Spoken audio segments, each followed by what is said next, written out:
Hi, the baby boomers and China, they've done things that, make you wonder.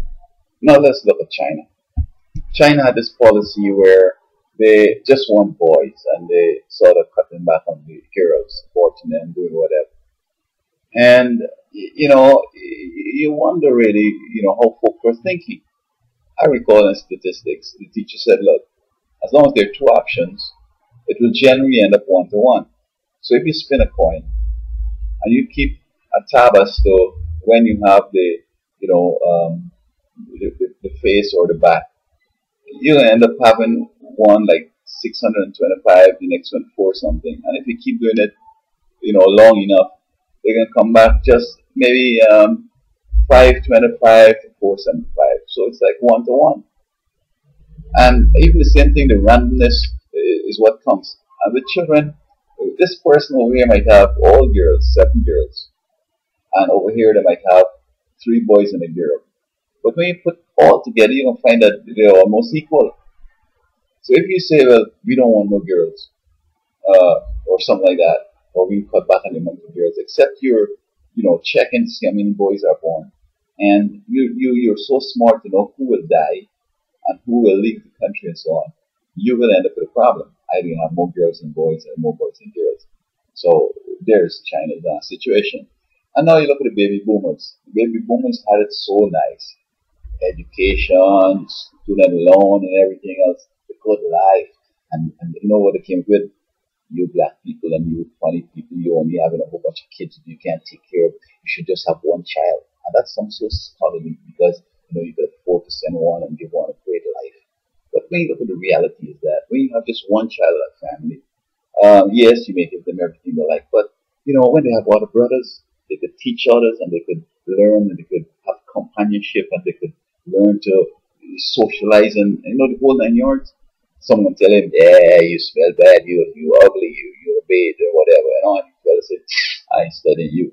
When they grow by themselves, it's only nice talk and parents lifting them up with big talk and so on, and the son like he was smart and everything. But it doesn't work for the child himself because when you go to work and you discover them fellas say, hey, it's stupid or whatever, the first time somebody ever tell him something like that, or don't want to fight him. He doesn't know anything about fighting because you have brothers to fight with, or you have a sister to understand how them girls. So when it comes to we should put girls in the military because he never had, he never dealt with girls. He never grew up with them. You don't understand that, this and that about girls. So the home is a very important little microcosm which you learn things. When you go into the larger society, you could apply those things, or other things will not affect you because you're being inoculated, immunized to whatever they're trying. So now, some of them they have kids, they want to tour the world, man. So it's so nice. Others have just one and so on. But then I figure out, like, you know what? The economy works like this. It's like a pyramid, in which others, one at the top, depending on all these at the bottom. So if I just have no child, then who's going to take care of my benefits when I get old? But I mean, we're taking everything equal because you might have more bunch of kids, some of them die, or some end up being scamps, and then they just come and take your TV to sell to smoke. But generally, if everything goes well and they're working, so 5 will be contributing so that you could get, your benefits, and then each one can have a next set of 6 or 5. So so you have to keep expanding like that. Now we have a thing now where white people are going to be overtaken in a certain time by minorities because white folks are pushing the same idea. Oh, these people over there, we should give them birth control. In Africa, look at India, look how many kids they have. They can't even feed them. I mean, my parents don't feed me really, but I grew up and I'm healthy and paid my way through school and so on. And I mean, I do have some problems which, poverty does. I mean, I don't feel comfortable living up on the hill there with that big mansion. You know what I mean? Um, I would be happy where I'm at, but I would like to get a better job so I could, be able to say to myself, I can live up on that hill, but I prefer to live here with the people. You know what I mean? Or have a house up there and one down here. So when I'm feeling like too proud, I come back to my little cabin and I just hunker down with, the cloth and everything else, and doing, man, I'm so poor, and then you work hard at something. Yeah, I would like to have the option to move between those. And so, just like China, that philosophy that these folks had is not working because today, um, the question is, will these benefits get bankrupt? Because, apart from the recession and these couple of years of lean and whatever, if all the things were equal still, we have to have the population increasing at a certain rate to buy things, to go to school, to this and that and all that, and to pay taxes so that, to pay into various funds so that people could be drawing Social Security, health care, and the whole 9 yards. So it's not too late, right? It's not too late for China. It's not too late for the baby boomers. Tell your kids. And then something even told the daughters that you don't depend on a man, you should be your own man, and you're just as powerful as a man and the whole 9 yards. So the homes now is having problems because you can't get along, because ladies, are fighting and all this stuff. They're seeing them so popular with girls punching men and so on. This big girl over here, she's telling me, I will smack you down. She thinks she could beat me up. She weighed like 350 pounds. And she's taller than me and all that. But I have a way to neutralize that, man. I mean, if she really gets serious and she really trying to hurt me, and I really have to go to war with her. I mean, I know what the deal is. She would grab me and try to break my back. So what I have to do is keep moving. Keep moving. Keep moving around and around. Keep moving around. Come front to her, move around. Don't let her hold you or touch you, period. And when she started to get out of breath, she or a man or anybody.